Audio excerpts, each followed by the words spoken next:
বানচালের ষড়যন্ত্র হলেও ফেব্রুয়ারিতে নির্বাচন, প্রধান উপদেষ্টার প্রত্যয়, আইন শৃঙ্খলা নিয়ে ৮ দলের উদ্বেগ। শেখ হাসিনার নির্দেশে জুলাই হত্যাকাণ্ড, রাজসাক্ষী মামুনের জবানবন্দি, দোষ স্বীকার করে ক্ষমা প্রার্থনা। আওয়ামী লীগ ভারত থেকে গুজব ছড়াচ্ছে, মির্জা ফখরুল, অদৃশ্য শক্তির ষড়যন্ত্র মোকাবেলায় সজাগ থাকার আহ্বান। ডাকসুতে প্রচারণায় পাল্টাপাল্টি অভিযোগ, নির্বাচন নিয়ে কাল ফের শুনানি, ছবিতে থাকবে ট্র্যাকিং ফোর্স।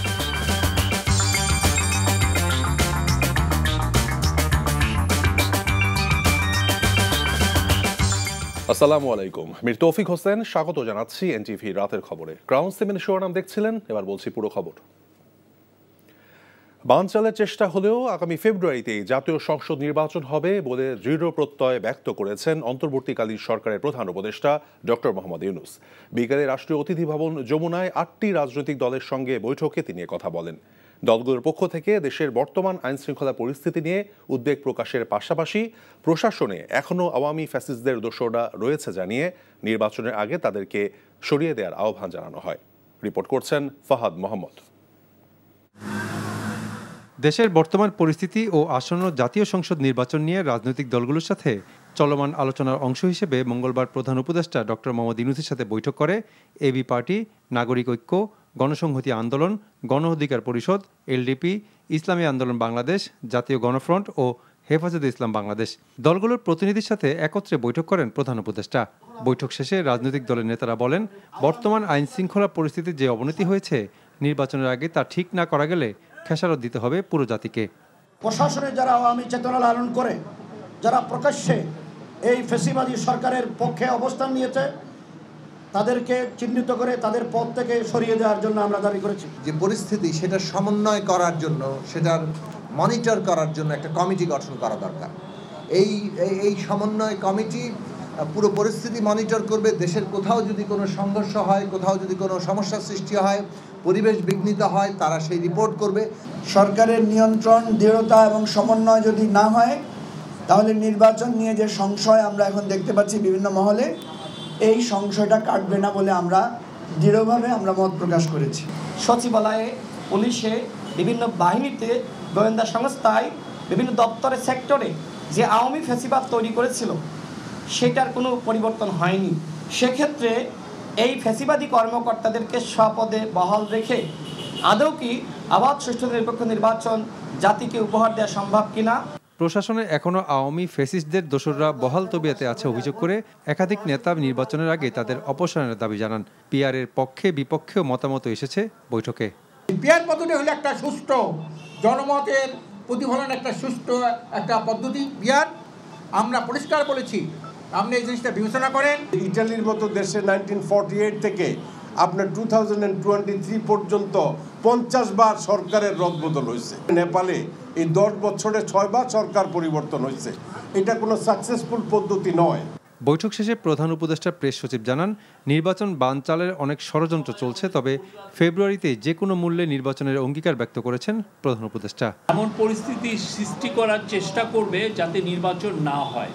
এগুলোর কিছু কিছু লক্ষণ এখন দেখা যাচ্ছে, সামনে আরও আসবে। এই জন্য আমাদের আরও সতর্ক হতে হবে। আমাদের চেষ্টা হবে নির্বাচন করার, এবং নির্বাচন ফেব্রুয়ারির প্রথমার্ধে অনুষ্ঠিত হবে। Fahad Mohammad, NTV news, Dhaka. July August হত্যায় নিজের দোষ স্বীকার করে নিহত এবং আহতদের পরিবার, দেশবাসী এবং ট্রাইব্যুনালের কাছে ক্ষমা চেয়েছেন সাবেক পুলিশ মহাপরিদর্শক চৌধুরী আবদুল্লাহ আল মামুন। এমনকি জুলাই আগস্ট আন্দোলন দমাতে হত্যার নির্দেশ দেন ক্ষমতাচ্যুত প্রধানমন্ত্রী শেখ হাসিনা এবং তৎকালীন স্বরাষ্ট্রমন্ত্রী আসাদুজ্জামান খান কামাল। আজ রাজসাক্ষী হিসেবে দেয়া ট্রাইব্যুনালে জবানবন্দিতে মামুন এসব তথ্য দেন। জুলাই গণঅভ্যুত্থানে গণহত্যায় অভিযুক্তদের দ্রুত বিচার শেষ করতে তৃতীয় ট্রাইব্যুনাল গঠন হতে পারে বলে জানিয়েছেন আইন উপদেষ্টা আসিফ নজরুল। আজ সকালে আন্তর্জাতিক অপরাধ ট্রাইব্যুনালের 2 ভবন পরিদর্শন করে তিনি কথা জানান। জুলাই আগস্টের হত্যাযজ্ঞের বিচারে গতি সন্তোষজনক জানিয়ে তিনি বলেছেন, এই বিচারকে সর্বোচ্চ গুরুত্ব দিচ্ছে সরকার। বিচার কাজ দ্রুত সম্পাদনের লক্ষ্যে গত 17 জুন গঠন করা হয় আন্তর্জাতিক অপরাধ ট্রাইব্যুনাল 2। অস্থায়ীভাবে ওই ট্রাইব্যুনাল দ্রুতই নতুন ভবনে নেওয়া হবে বলে জানান উপদেষ্টা। এছাড়া গুমসহ অন্যান্য মানবতা বিরোধী অপরাধের মামলার বিচার ত্বরান্বিত করতে প্রয়োজন আরও একটি ট্রাইব্যুনাল গঠনের কথাও জানান তিনি। সংবিধানের ১১৬ অনুচ্ছেদ পুনর্বহাল করে অধস্তন আদালতের বিচারকদের নিয়ন্ত্রণ এবং শৃঙ্খলা বিধানের ক্ষমতা সুপ্রিম কোর্টের কাছে ফিরিয়ে দিয়েছে হাইকোর্ট। আজ বিচারপতি আহমেদ সোহেল এবং দেবাশিস রায়চৌধুরী হাইকোর্টের বেঞ্চ এই রায় দেন। ৩ মাসের মধ্যে বিচার বিভাগের জন্য পৃথক সচিবালয় গঠন করতেও নির্দেশ দেন হাইকোর্ট। তামজিদ সুমনের রিপোর্ট। দলীয় সরকারের অধীনে নিম্ন আদালতের বিচারকদের সরাসরি নিয়ন্ত্রণ করে আসছিল আইন মন্ত্রণালয়। অথচ ১৯৭২ সালের সংবিধান অনুযায়ী নিম্ন আদালতের বিচারকদের বদলি ও শৃঙ্খলা বিধানের দায়িত্ব ছিল সুপ্রিম কোর্টের হাতে। কিন্তু ১৯৭৪ সালে ৪র্থ সংশোধনীর মাধ্যমে তা রাষ্ট্রপতির হাতে ন্যস্ত হয়। আর ৫ম সংশোধনীতে তা রাষ্ট্রপতির অধীনে সংসদের কাছে ন্যস্ত করা হয়েছিল। তবে সুপ্রিম কোর্ট ৫ম সংশোধনী বাতিল করলে ফের রাষ্ট্রপতির পরামর্শে নিম্ন আদালতের বিচারকদের নিয়ন্ত্রণ করা হতো। শেখ হাসিনা পালিয়ে যাওয়ার পর ২৫ আগস্ট সংবিধানের ১১৬ অনুচ্ছেদ চ্যালেঞ্জ করে রিট করা হয়, যার শুনানি শেষে চূড়ান্ত রায়ে সংবিধানের ১১৬ অনুচ্ছেদ পুনর্বহাল করল হাইকোর্ট। যে সরকার যখন ক্ষমতায় আসে তখনই নিম্ন আদালতকে প্রভাবিত করতে চায়। কে পছন্দের কে অপছন্দের এই সকল দুষ্ট চক্রের অবসান হবে। একই সাথে আমাদের অধস্তন বিচার বিভাগের অফিসারদের যে ইন্টেলেকচুয়াল ক্যাপাসিটি আছে, এই ইন্টেলেকচুয়াল ক্যাপাসিটি ব্যবহার করে তারা সকল আইনের ব্যাখ্যা দিতে পারবে। আজকের এই রায়ের মাধ্যমে উপযুক্ত কর্তৃপক্ষের হাতে আর কোনো নাটাই থাকলো না। নাটাই পরিপূর্ণভাবে সুপ্রিম কোর্টের উপর ন্যস্ত থাকলো। এক্সিকিউটিভ বা শাসন বিভাগ আর ছড়ি ঘোরাতে পারবেন না। এই রায়ে ঐক্যমত্য কমিশনের কয়েকটি সুপারিশ উল্লেখ করা হয়েছে। এটা একটা খুবই ঐতিহাসিক রায় হয়েছে। ঐক্যমত কমিশনের কাজের মধ্য দিয়ে এটা এসছে যে ৩১টি দল এতে একমত। এটাও আমরা আদালতের নজরে এনেছিলাম এবং আদালত তার রায়ে সেটাও উল্লেখ করেছেন। সংবিধান সংস্কার কমিশন এবং বিচার বিভাগ সংস্কার কমিশন, এই দুই কমিশনই তাদের রিপোর্টে বলেছিলেন যে ১১৬ অনুচ্ছেদের সংশোধন করে বিচার বিভাগের কর্তৃত্ব সুপ্রিম কোর্টের উপর ন্যস্ত করা উচিত। রায়ের মধ্য দিয়ে অধস্তন আদালতের বিচারকদের নিয়ন্ত্রণ ও শৃঙ্খলা বিধানের পূর্ণ নিয়ন্ত্রণ ফিরে পেল supreme court. Tamjid Suman, NTV news, Dhaka. মানুষের মধ্যে বিভ্রান্তি তৈরি করতে আওয়ামী লীগ ভারত থেকে গুজব ছড়াচ্ছে অভিযোগ করে সবাইকে ঐক্যবদ্ধ থাকার আহ্বান জানিয়েছেন বিএনপি মহাসচিব মির্জা ফখরুল ইসলাম আলমগীর। আর অদৃশ্য শক্তির ষড়যন্ত্র মোকাবেলায় সবাইকে সজাগ থাকার আহ্বান জানিয়েছেন দলটির স্থায়ী কমিটির সদস্য গয়েশ্বর চন্দ্র রায়। ইফতেখার রেজা রিপোর্ট। বিএনপির ৪৭তম প্রতিষ্ঠাবার্ষিকী উপলক্ষে রাজধানীর উত্তরায় ১৫ নম্বর সেক্টরে খাল পরিষ্কার পরিচ্ছন্নতা কর্মসূচির আয়োজন করে ঢাকা মহানগর উত্তর বিএনপি। গুজবে কান না দেওয়ার আহ্বান জানিয়ে বিএনপি মহাসচিব বলেন, বিভ্রান্তি সৃষ্টি করার জন্য ভারত থেকে সামাজিক যোগাযোগ মাধ্যমে আওয়ামী লীগ গুজব ছড়াচ্ছে। দেশ থেকে পালাইছে ঠিকই, কিন্তু শয়তানি ছাড়ে না। ওই ভারতে গিয়ে আবার শয়তানি শুরু করতে, তাই না? এখানে আওয়ামী লীগকে বলে উস্কায় দেয়, ছাত্রলীগকে উস্কায় দেয়, এই তোমরা গোলমাল করো, মিটিং করো, মিছিল করো, মারামারি করো, নেতাদেরকে মারো। তাই করেছে, মূলকে মারছে, তাই না? আমাদের আরেক নেতা উপর ভাই, তাকেও মারছে।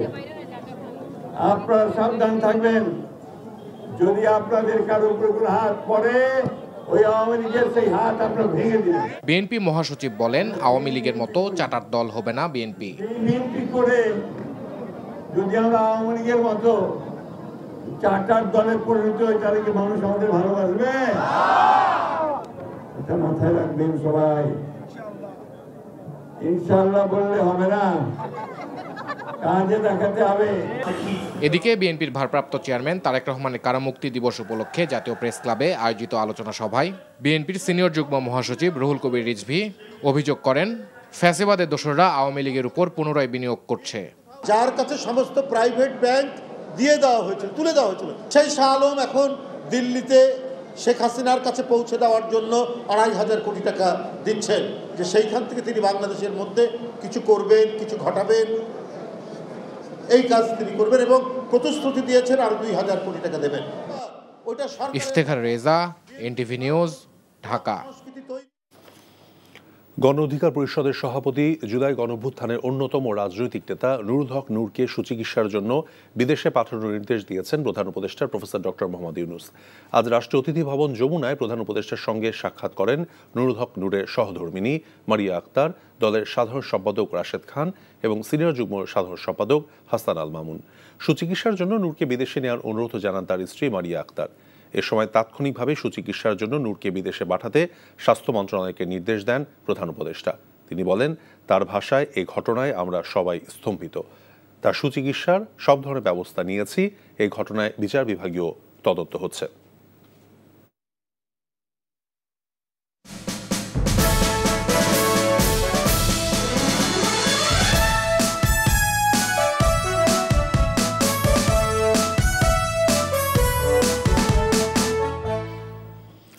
পাল্টাপাল্টি অভিযোগ আর ভোটারদের কাছে প্রতিশ্রুতির ফুলঝুরিতে জমজমাট ঢাকা বিশ্ববিদ্যালয় কেন্দ্রীয় ছাত্র সংসদ নির্বাচনের প্রচারণা।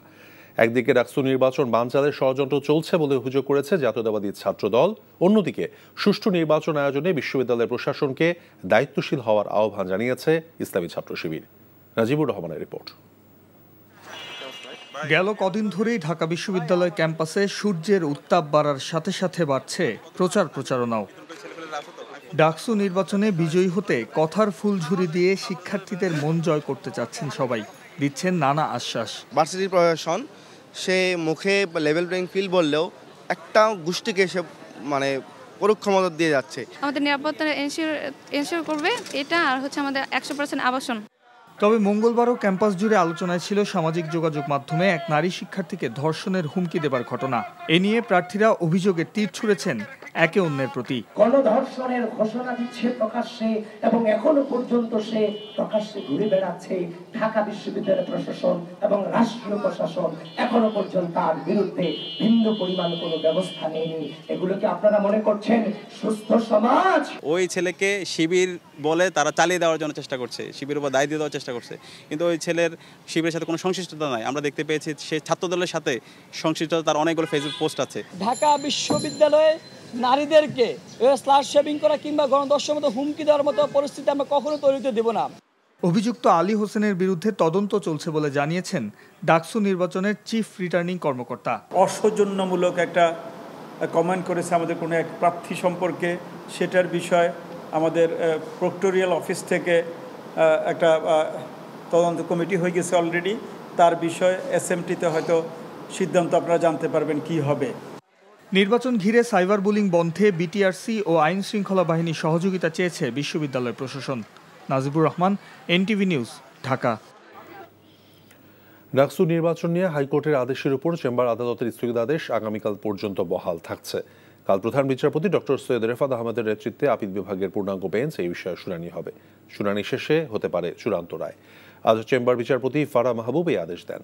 এর আগে গেল বৃহস্পতিবার ছাত্র শিবির সমর্থিত ঐক্যবদ্ধ শিক্ষার্থী জোটের জিএস পদপ্রার্থী এস এম ফারহাদের প্রার্থিতা স্থগিত চেয়ে হাইকোর্টে রিট করেন বাম জোটের প্যানেলের মুক্তিযুদ্ধ এবং গণতান্ত্রিক আন্দোলন বিষয়ক সম্পাদক প্রার্থী বি এম ফাহমিদা আলম। এর প্রেক্ষিতে গতকাল হাইকোর্ট ডাকসু নির্বাচনের উপর স্থগিতাদেশ দেন। পরে চেম্বার আদালত সে আদেশ স্থগিত করে ঢাকা বিশ্ববিদ্যালয় নির্বাচনী ট্রাইব্যুনালে সালিশ না করে সরাসরি হাইকোর্টে রিট করার বিধান নেই বলে জানিয়েছেন ঢাকা বিশ্ববিদ্যালয়ের আইনজীবী অ্যাডভোকেট শিশির মনির। রাজশাহী বিশ্ববিদ্যালয়ের কেন্দ্রীয় ছাত্র সংসদ, ডাকসু, হল সংসদ এবং সিনেট ছাত্র প্রতিনিধি নির্বাচনের প্রথম বর্ষের শিক্ষার্থীদের ভোটার করার সিদ্ধান্ত নিয়েছেন নির্বাচন কমিশন। তারা চাইলে প্রার্থী হতে পারবে। এ কারণে মনোনয়নপত্র সংগ্রহের দিন আরও একদিন বাড়িয়ে আগামীকাল পর্যন্ত করা হয়েছে। তবে ডাকসু নির্বাচনের ভোট গ্রহণ আগামী 25 সেপ্টেম্বরই ঠিক থাকবে। ডাকসু নির্বাচনের প্রধান নির্বাচন কমিশনার অধ্যাপক ডক্টর এফ নজরুল ইসলাম এসব তথ্য নিশ্চিত করেছেন। তিনি জানান, বিশ্ববিদ্যালয় কর্তৃপক্ষের সঙ্গে আলোচনার পর নির্বাচন কমিশন শিক্ষার্থীদের ভোটার হিসেবে অন্তর্ভুক্ত করার সিদ্ধান্ত নিয়েছে। চট্টগ্রাম বিশ্ববিদ্যালয়ের শিক্ষার্থীদের সঙ্গে স্থানীয়দের সংঘর্ষের ঘটনায় বিশ্ববিদ্যালয় প্রশাসনের জরুরি সিন্ডিকেট সভা অনুষ্ঠিত হয়েছে। এতে মডেল থানা এবং নিরাপত্তা চৌকি স্থাপন, 10টি হল নির্মাণ সহ 12টি সিদ্ধান্ত নেওয়া হয়েছে। রাত 8টায় বিশ্ববিদ্যালয়ের সিনেট কক্ষে আয়োজিত এক সংবাদ সম্মেলনে এসব সিদ্ধান্ত জানানো হয়। সভায় শিক্ষার্থীদের উপর স্থানীয়দের হামলার তীব্র নিন্দা জানানো হয় এবং আহত শিক্ষার্থীদের উন্নত চিকিৎসার দায়িত্ব বিশ্ববিদ্যালয়ে নেওয়ার ঘোষণা দেওয়া হয়। পাশাপাশি আহতদের তালিকা তৈরি, মডেল থানা এবং নিরাপত্তা চৌকি স্থাপন, শাটল ট্রেনের নিরাপত্তা জোরদারের সিদ্ধান্ত নেওয়া হয়। এছাড়া শিক্ষার্থীদের আবাসন সংকট নিরসনে 10 তলা বিশিষ্ট 5টি ছাত্র এবং 5টি ছাত্রী হল নির্মাণের উদ্যোগ, সংঘর্ষের ঘটনাগুলো তদন্তের বিচার বিভাগীয় তদন্ত কমিটি গঠনের জন্য সরকারের কাছে সুপারিশ করা হয় এবং বিশ্ববিদ্যালয় নিজ উদ্যোগেও একটি কমিটি গঠন করেছে। বিদ্যমান পরিস্থিতি স্বাভাবিক না হওয়া পর্যন্ত স্ট্রাইকিং ফোর্স মোতায়েন রাখার পাশাপাশি টহল জোরদার করতে কর্তৃপক্ষকে অনুরোধ করেছে। বিভিন্ন বিশ্ববিদ্যালয়ে চলমান সংকট দ্রুতই কেটে যাবে এবং যে কোনো সহায়তার জন্য বিশ্ববিদ্যালয় সহ স্থানীয় প্রশাসনের সাথে মন্ত্রণালয় যোগাযোগ অব্যাহত রেখেছে বলে জানিয়েছেন শিক্ষা উপদেষ্টা সিআর আবরার। দুপুরে সচিবালয়ে সাংবাদিকদের সঙ্গে আলাপকালে এসব কথা বলেন তিনি। যে কোনো সমস্যাই আলাপ আলোচনার মাধ্যমে সমাধান হওয়া সম্ভব। আমরা আশা করি, আমরা জানি যে সেই প্রক্রিয়া শুরু হয়েছে এবং সেটা সমাধানের দিকেই এটা এগিয়ে যাচ্ছে। আমরা আশা করি দ্রুতই এই সমাধান এখানে হবে। বিভিন্ন পার্টি তারা একে অপরকে বুঝে অবস্থান তাদের বদলিয়ে মোটামুটিভাবে একটা সিদ্ধান্তে তারা সর্বপার্টি গ্রাহ্য একটা সিদ্ধান্ত সেখানে তারা আসতে পারবেন।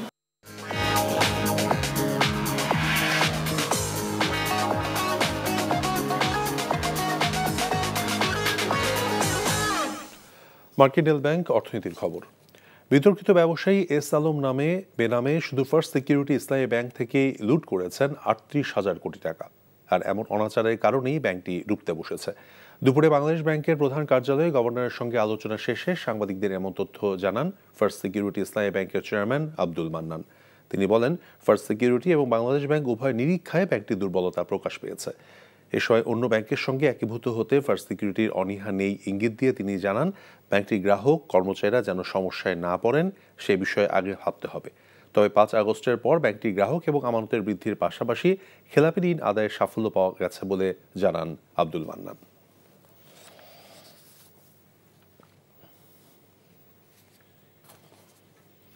ভোক্তা পর্যায়ে 12 কেজির এলপিজি সিলিন্ডারের দাম কমানো হয়েছে 3 টাকা। নতুন মূল্য অনুযায়ী চলতি সেপ্টেম্বর মাসে 12 কেজি সিলিন্ডারের দাম নির্ধারণ করা হয়েছে 1270 টাকা, যা গত মাসে ছিল 1273 টাকা। দুপুরে Bangladesh energy regulatory commission BERC chairman Jalal Ahmed এক সংবাদ সম্মেলনে নতুন দর ঘোষণা করেন। নতুন দাম অনুযায়ী আজ সন্ধ্যা 6টা থেকেই কার্যকর হয়েছে। এ সময় জানানো হয়, গাড়িতে ব্যবহৃত অটো গ্যাসের দামও লিটারে 13 পয়সা কমিয়ে 58 টাকা 15 পয়সা নির্ধারণ করা হয়েছে। BERC জানিয়েছে, বেসরকারি খাতে ভ্যাট সহ প্রতি কেজি এলপিজির নতুন দাম 105 টাকা 87 পয়সা। সেখান থেকে বিভিন্ন ওজনের সিলিন্ডারের মূল্য নির্ধারিত হবে। তবে সরকারি কোম্পানির সরবরাহ করা 12.5 কেজির এলপিজি সিলিন্ডারের দাম 825 টাকা অপরিবর্তিত রাখা হয়েছে। বাংলাদেশে নিযুক্ত ইউরোপীয় ইউনিয়নের রাষ্ট্রদূত মাইকেল মিলার জানিয়েছেন, স্বল্পোন্নত দেশের তালিকা থেকে উত্তরণের পর বাংলাদেশের ব্যবসায়ীদের চ্যালেঞ্জ মোকাবেলায় সহায়তা করবে EU। সকালে রাজধানী মতিঝিলে Dhaka chamber of commerce and industry DCCI আয়োজিত সেমিনারে এসব কথা বলেন তিনি। বাংলাদেশে ব্যবসা করতে নানা প্রশাসনিক জটিলতায় ভুগতে হয় মন্তব্য করে তিনি বলেন, এসব সমস্যার সমাধান করা গেলে নতুন বিনিয়োগ আনতে বর্তমান বিনিয়োগকারীরা অ্যাম্বাসেডর হিসেবে কাজ করবে। অনুষ্ঠানে বাণিজ্য সচিব মাহবুবুর রহমান বলেছেন, 1 মাসের মধ্যে বাণিজ্যিক আদালত প্রতিষ্ঠার খসড়া আইন তৈরি করা হবে। আর DCCI সভাপতি জানান, বাণিজ্যিক বিরোধ মীমাংসা না হওয়ায় প্রতি বছর প্রায় $3.5 বিলিয়ন ক্ষতি হচ্ছে দেশের।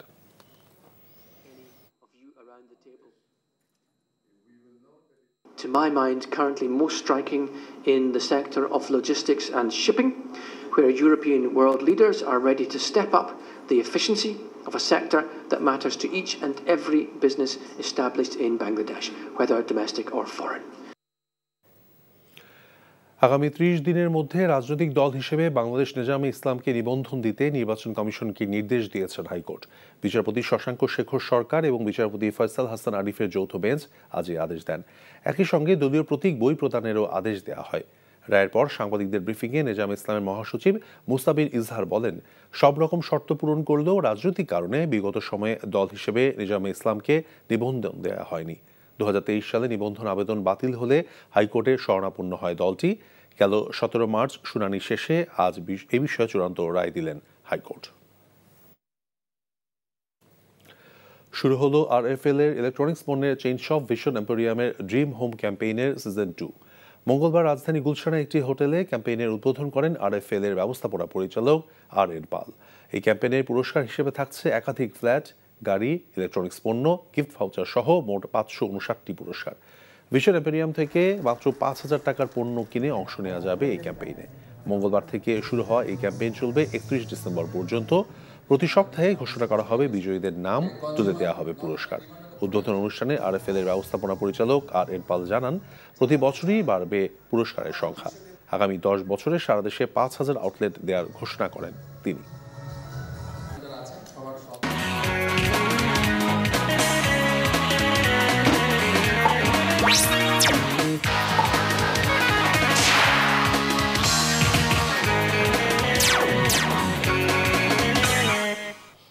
ইস্পাহানি প্রিমিয়ামটি খেলার খবর। ক্রিকেট। বিসিবি নির্বাচনে অংশ নেওয়ার কথা শেষ পর্যন্ত ঘোষণা দিলেন আমিনুল ইসলাম বুলবুল। আজ সিলেট জেলা স্টেডিয়াম পরিদর্শন শেষে তিনি জানিয়েছেন, দেশের ক্রিকেটে আরও কিছু দিতেই এ সিদ্ধান্ত নিয়েছেন তিনি। প্রথমে পরিচালক পদে প্রতিদ্বন্দ্বিতার পর তিনি সভাপতি পদে লড়তে পারেন। এতে করে বিসিবির আসন্ন নির্বাচন পেল ভিন্ন মাত্রা। রিপোর্ট বর্ষণ কবিরের। এ সিদ্ধান্ত বিসিবির আশেপাশে চারদিকে কান পাতলেই শোনা যাচ্ছিল, কিন্তু খোদ আমিনুল ইসলাম বুলবুল নিজের পরিচিত জন ছাড়া আনুষ্ঠানিকভাবে এ নিয়ে কোনো মন্তব্য করেননি। সেই নীরবতা ভেঙে মঙ্গলবার জানালেন বিসিবির আসন্ন নির্বাচনে লড়তে যাচ্ছেন তিনি। কোন ক্যাটাগরি থেকে তিনি প্রতিদ্বন্দ্বিতা করবেন পরিচালক পদে সেটা জানাননি বুলবুল। ফাহিম ভাই অলরেডি ডিক্লেয়ার করেছে বোর্ডের পক্ষ থেকে যে অক্টোবরের প্রথম সপ্তাহে আমরা ইনশাআল্লাহ ইলেকশন করব এবং প্রপার ইলেকশনই করব। এখানে সভাপতি ইলেকশন হয় না, এখানে ডিরেক্টরদের ইলেকশন হয়। সেটা প্রথম লক্ষ্য এবং সেখানে থাকার চেষ্টা করব। পরবর্তী যদি সুযোগ হয় আমি চেষ্টা করব যেভাবেই হোক বাংলাদেশকে সার্ভ করার জন্য। গণ অভ্যুত্থানের পর বিসিবিতে 10 মাসের ব্যবধানে দুই সাবেক অধিনায়ককে সভাপতি পদে দেখেছে দেশের ক্রিকেট অনুরাগীরা। ফারুক আহমেদের বিদায়টা হয়েছে ক্রীড়া উপদেষ্টার চাওয়াতে। উপদেষ্টা আসিফ মাহমুদের চাওয়াতেই টি-20 ম্যাচ খেলতে এসে এখন টেস্ট ইনিংস খেলার পথে বুলবুল। তার প্রতিদ্বন্দ্বী হিসেবে দেখা যেতে পারে আরেক সাবেক অধিনায়ক তামিম ইকবালকে। আইসিসির ডেভেলপমেন্ট বিভাগের চাকরি ছেড়ে বিসিবির প্রধানের দায়িত্ব সামলানো বুলবুলের অন্য কোনো আয়ের উৎস নেই। বিসিবিতে যারা পরিচালক ও সভাপতি পদে দায়িত্ব সামলেছেন তারা স্বেচ্ছাশ্রমের ভিত্তিতেই দায়িত্ব সামলেছেন এতদিন, কিন্তু 4 বছরের জন্য একজন চাকরিজীবী বুলবুলের জীবন কিভাবে চলবে সেটা এখন আরেক প্রশ্ন। এখানে বুলবুলের যে অবস্থান সেই অবস্থান থেকে বুলবুলই পরিষ্কার করবে সে বোর্ড অফ ডিরেক্টরস প্যানেলে নির্বাচন করে বোর্ড পরিচালক পরিষদের সদস্য থাকতে চায় নাকি সে বোর্ড প্রেসিডেন্ট হতে চায়। সেই ক্ষেত্রে আমরা বলবো যে প্রেসিডেন্ট যদি হতে চায় সেক্ষেত্রে তো এখানে মান্থলি কোনো স্যালারি বা মানে কোনো রকম অনারারিয়াম দেওয়ার কোনো সুযোগ নেই। সেই ক্ষেত্রে আমার ধারণা সে অন্য পন্থাও থাকতে পারে। আবার যদি তার অন্য কোনো ব্যবসা থেকে থাকে, আমরা তো এখন জানি না, থাকলে সে বোর্ড অফ ডিরেক্টরস প্যানেল নির্বাচন করতে পারে। Barshan Kabir, NTV news, Dhaka. Bangladesh Netherlands series প্রসঙ্গ। হোয়াইট ওয়াশের লক্ষ্য নিয়ে কাল সিরিজের তৃতীয় এবং শেষ টি-20তে নেদারল্যান্ডসের বিপক্ষে মাঠে নামবে বাংলাদেশ। সিলেট আন্তর্জাতিক ক্রিকেট স্টেডিয়ামে সন্ধ্যা 6টায় ম্যাচটি শুরু হবে। আগের 2 ম্যাচে আধিপত্য বিস্তার করে ডাচদের বিপক্ষে জিতে এরই মধ্যে সিরিজটা নিজেদের করে নিয়েছে স্বাগতিকরা। বল হাতে দারুণ ছন্দে আছেন তাসকিন, মুস্তাফিজরা, আর টপ অর্ডারে আক্রমণাত্মক ব্যাটিংয়ের সামনে দাঁড়াতেই পারছেন না ডাচরা। শেষ ম্যাচেও এই ধারাবাহিকতা রাখতে চায় স্বাগতিকরা। তবে সিরিজ জয় নিশ্চিত হওয়ায় বেঞ্চের শক্তি পরীক্ষা করে দেখার সুযোগ থাকছে বাংলাদেশের। এশিয়া কাপের প্রস্তুতি হিসেবেই এই সিরিজ খেলছে লিরন দাসের দল। নিজেদের ঝালিয়ে নেওয়ার সঙ্গে ম্যাচ জয়ের মোমেন্টাম ধরে রাখার লক্ষ্য থাকবে বাংলাদেশের। আগামী 7 সেপ্টেম্বরের মধ্যেই বিপিএল এর ফিক্সিং সংক্রান্ত চূড়ান্ত প্রতিবেদন জমা দেবে 4 সদস্যের রিভিউ কমিটি। যদিও এখনও কারা আছেন এই কমিটিতে তা নিয়ে আনুষ্ঠানিক সিদ্ধান্ত জানায়নি বিসিবি। 7 তারিখের মধ্যেই এরা তাদের মতামতগুলো দেবে বোর্ডকে এবং বোর্ড সেই অনুযায়ী বিসিবির বাইরের থাকবে, বিসিবির ভেতরে থাকবে। এটা সো দ্যাট বিসিবির ভেতরের ব্যাপারটাও বুঝতে হবে। বাইরের লোক বিসিবির অনেক ভেতরের ব্যাপার বুঝবে না। সো বাইরের লোক এবং ভেতরের লোক 2 ধরনের লোক থাকবে। তবে এখানে মূল কাজটা হবে কিন্তু যারা আইন বিশেষজ্ঞ তাদের। খবর শেষ করছি, তবে যাবার আগে ক্রাউন 7 শিরোনামগুলো বলছি আরও একবার। বানচালের ষড়যন্ত্র হলেও ফেব্রুয়ারিতে নির্বাচন, প্রধান উপদেষ্টার প্রত্যয়। আইন শৃঙ্খলা নিয়ে 8 দলের উদ্বেগ। শেখ হাসিনার নির্দেশে জুলাই হত্যাকাণ্ড, রাজসাক্ষী মামুনের জবানবন্দি, দোষ স্বীকার করে ক্ষমা প্রার্থনা। আওয়ামী লীগ ভারত থেকে গুজব ছড়াচ্ছে মির্জা ফখরুল, অদৃশ্য শক্তির ষড়যন্ত্র মোকাবেলায় সজাগ থাকার আহ্বান। ডাকসুতে প্রচারণায় পাল্টাপাল্টি অভিযোগ, নির্বাচন নিয়ে কাল ফের শুনানি, সবিতে থাকবে স্ট্রাইকিং ফোর্স। এই ছিল রাতের খবরে। এই খবরের ভিডিও সহ আপডেট জানতে ভিজিট করুন এনটিভি অনলাইন www.ntvbd.com। এছাড়াও এনটিভির জনপ্রিয় সব অনুষ্ঠান এবং খবরের আপডেট জানতে ভিজিট করুন আমাদের ইউটিউব এবং ভেরিফাইড ফেসবুক পেজ। রাত 1টায় মধ্যরাতের খবর দেখার আমন্ত্রণ রইল। ধন্যবাদ সবাইকে, শুভরাত্রি।